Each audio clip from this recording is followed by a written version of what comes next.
ابتدائی ہمارا لیکچر جو کل ہم نے ڈسکس کیا تھا اس میں ہم نے پیرنگ سکیم کے بارے میں جانا تھا کہ اسلامیات لازمی کا پیپر کتنے نمبر کا آتا ہے اور کتنی دیر میں اس پیپر کو ہم نے حل کرنا ہوتا ہے۔ اس کے علاوہ ہم نے اسلامیات کی ضرورت اور مقاصد پر بات کی تھی۔ تو آج کا ہم اپنا پہلا لیکچر جو ہماری نصاب میں موجودہ کتاب کا پہلا لیکچر ہے وہ بنیادی عقائد پر مشتمل ہے۔ تو سب سے پہلے بنیادی عقائد۔ بنیاد بیٹا کہتے ہیں بیس کو جس کے اوپر کوئی دوسری چیز ڈیپینڈ کر رہی ہو۔ جیسے اگر میں ایک درخت کی مثال لوں تو ایک درخت کی جو بیس ہے وہ اس کی جڑ ہوگی۔ اسی طرح جو دین اسلام کے جو ہمارے مسلم حضرات ہیں ان کے بیسک عقائد کون سے ہیں؟ تو بنیاد کا ہمیں پتہ چل گیا، بنیاد بیس کو کہتے ہیں۔ عقائد، عقائد لفظ بیٹا جمع ہے۔ اب عقائد عقیدے کی جمع ہے اور عقیدہ لفظ عقد سے نکلا ہے یا عقد سے مل کر بنا ہے، جس کے معنی باندھنا یا گرا لگانا۔ عقد کے معنی ہوئے باندھنا یا گرا لگانا، تو عقیدہ کا معنی ہوا باندھی گئی یا گرا لگائی گئی چیز۔ اگر ایک ہوگا تو عقیدہ، اگر ایک سے زیادہ ہوں گے لفظ جمع کا آ جائے گا تو وہ عقائد بن جائیں گے۔ پھر سن لیں جی، عقیدہ لفظ عقد سے مل کر بنا ہے جس کے معنی باندھنا یا گرا لگانا، تو عقیدہ کے معنی ہوئے باندھی ہوئی یا گرا لگائی گئی چیز۔ یہ تھے لغوی معنی۔ اصطلاحی مفہوم کی طرف آتے ہیں۔ انسان کے پختہ اور اٹل نظریات کو عقائد کہا جاتا ہے۔ انسان کے پختہ اور اٹل نظریات کو عقائد کہا جاتا ہے، یعنی اٹل نظریہ جو انسان تبدیل نہ کرے اس نظریے کو عقائد کہا جاتا ہے۔ عقائد کے لیے قرآن پاک میں لفظ ایمان استعمال ہوا۔ عقائد کے لیے قرآن پاک میں لفظ ایمان استعمال ہوا اور ہماری نصاب کی کتاب میں عقیدے کی مثال دی گئی۔ عقیدے کی مثال ایک بیج جیسی ہے اور عمل اس بیج سے اگنے والا پودا۔ عقیدے کی مثال ایک بیج جیسی ہے، عمل اس بیج سے اگنے والا پودا۔ یہی وجہ تھی کہ آدم علیہ السلام سے لے کر نبی کریم صلی اللہ علیہ وآلہ وسلم تک جتنے بھی انبیاء اس دنیا میں تشریف لائے، سب نے اپنی تبلیغ کا آغاز عقائد کی اصلاح سے کیا، لوگوں کو درست عقائد کی تعلیم دی اور باطل عقائد کو رد کیا۔ قرآن کریم میں ارشاد ہے وَلَٰكِنَّ الْبِرَّ مَنْ آمَنَ بِاللَّهِ وَالْيَوْمِ الْآخِرِ وَالْمَلَائِكَةِ وَالْكِتَابِ وَالنَّبِيِّينَ۔ سورۃ بقرہ کی آیت نمبر 177 ہے کہ سب سے بڑی نیکی تو یہ ہے جو کوئی ایمان لائے اللہ پر، آخرت کے دن پر، فرشتوں پر، آسمانی کتابوں پر اور انبیاء پر۔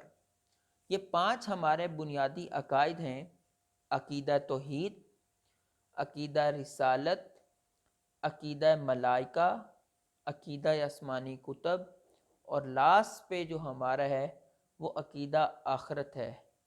یہ ہمارے 5 بنیادی عقائد ہیں۔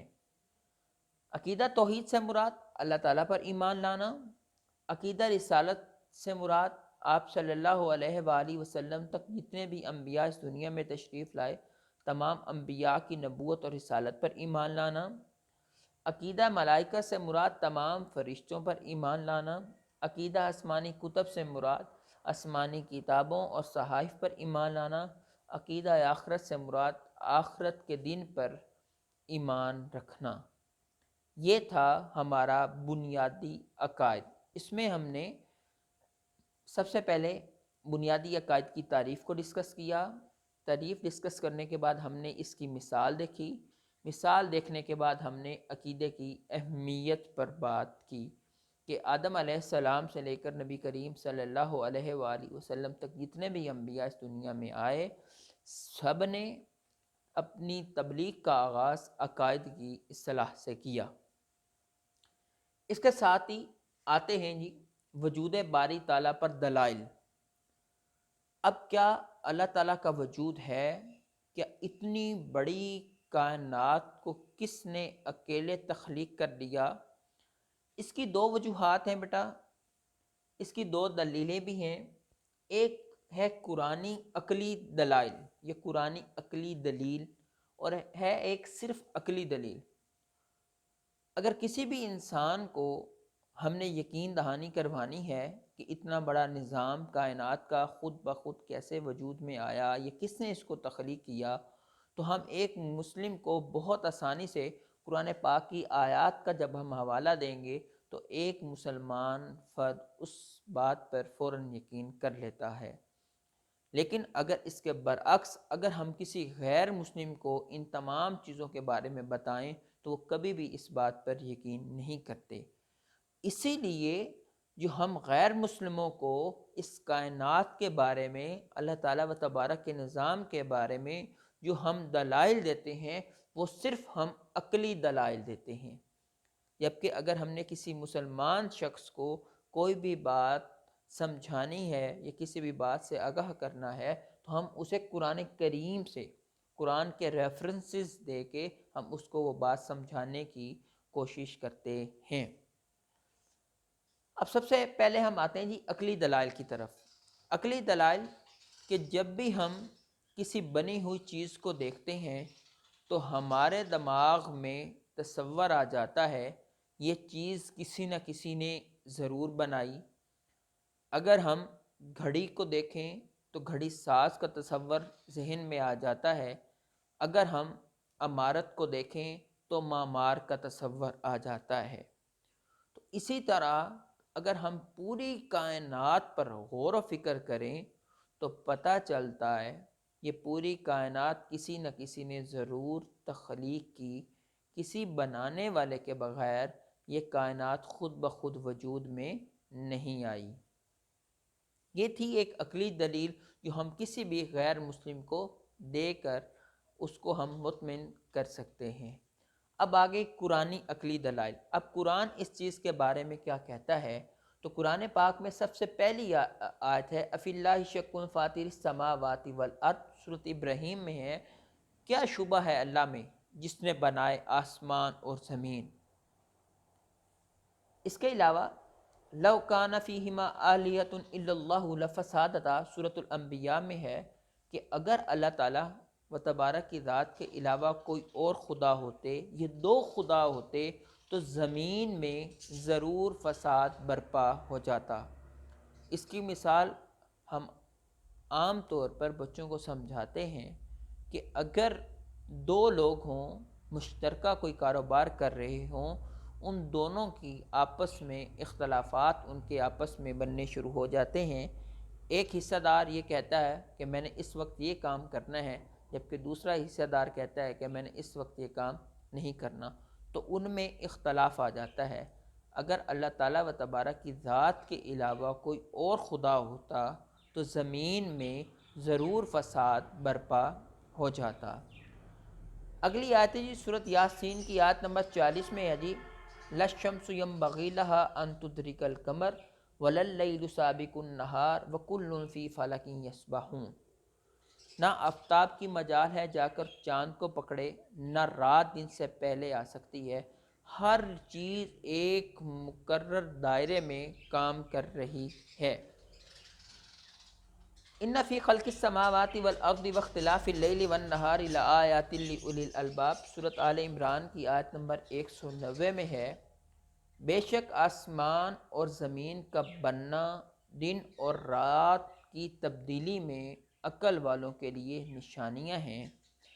کوئی بھی شخص اگر کائنات پر غور کرنا شروع کر دے کہ ایک مقرر وقت تک، ایک خاص وقت تک رات رہتی ہے اور ایک خاص وقت تک دن رہتا ہے، اور ایک خاص وقت مکمل ہونے کے بعد وہ رات بھی ختم ہو جاتی ہے، اور ایک خاص وقت ختم ہونے کے بعد وہ دن بھی ختم ہو جاتا ہے، اتنا منظم اور مربوط نظام کسی بنانے والے کے بغیر خود بخود وجود میں نہیں آ سکتا۔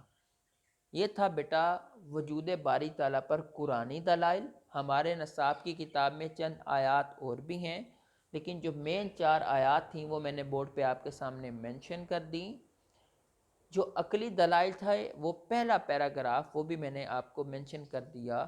قرآن یہ کہتا ہے اللہ تعالیٰ کے بارے میں، اللہ تعالیٰ کے وجود کے بارے میں، اور انسانی عقل جو کہتی ہے وہ بھی میں نے آپ کو بتا دیا۔ آج کے اسی لیکچر کے ساتھ مجھے اجازت دیجیے، کل انشاءاللہ اگلے لیکچر کے ساتھ دوبارہ حاضر ہوں گا۔ تب تک کے لیے اللہ حافظ۔